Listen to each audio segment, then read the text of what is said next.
দেশটি হচ্ছে আমার, আপনার, আমাদের সকলের শেষ ঠিকানা। এই দেশেই আমরা জমেছি, এই দেশেই আমাদেরকে মরতে হবে। বিদেশে কোনো আমাদের ঠিকানা নেই, এই দেশই আমাদের ঠিকানা। যেহেতু এই দেশ ঠিকানা, সেজন্য এই দেশটিকে আমাদেরকেই গড়ে তুলতে হবে। এই দেশটিকে আমাদেরকেই ঠিক করতে হবে। কাদেরকে ঠিক করতে হবে? জনগণকে সাথে নিয়ে, সকলকে একসাথে নিয়ে আমরাই এই দেশকে ইনশাআল্লাহ গড়ে তুলবো। এই দেশকে আমাদের সেই প্রত্যাশিত বাংলাদেশ আমরা গড়ে তুলবো।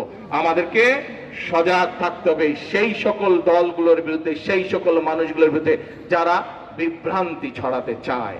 কাজেই আজকে এই মৌলানা ভাসানীর মাজারের পাশে দাঁড়িয়ে যে মানুষটি সারা জীবন কৃষকের কথা বলে গিয়েছে, যে মানুষটি সারা জীবন খেটে খাওয়া মানুষের কথা বলে গেছে, আজকে সেই মানুষগুলোর স্বার্থ যাতে কেউ ব্যাঘাত ঘটাতে না পারে সেই জন্য আমরা সতর্ক থাকবো, সজাগ থাকবো। সকলকে একসাথে নিয়ে আমাদের বাংলাদেশ আমরা গড়ে তুলব। এবং সেই জন্যই সবসময় আমি একটি কথা বলি, করব কাজ, গড়ব দেশ। সবার আগে কে? সবার আগে কে? বাংলাদেশ।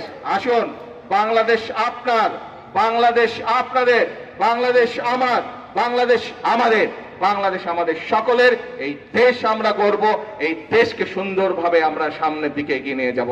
এটাই হোক আজকের এই জনসভা, এটাই হোক মৌলানা ভাসানীর মাজারের পাশে দাঁড়িয়ে আমাদের আজকের শপথ, আমাদের আজকের প্রতিজ্ঞা। ইনশাআল্লাহ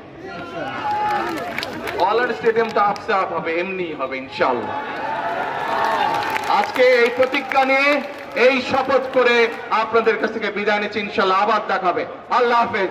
বাংলাদেশ জিন্দাবাদ, বাংলাদেশ জাতীয়তাবাদী দল জিন্দাবাদ। আসসালামু আলাইকুম।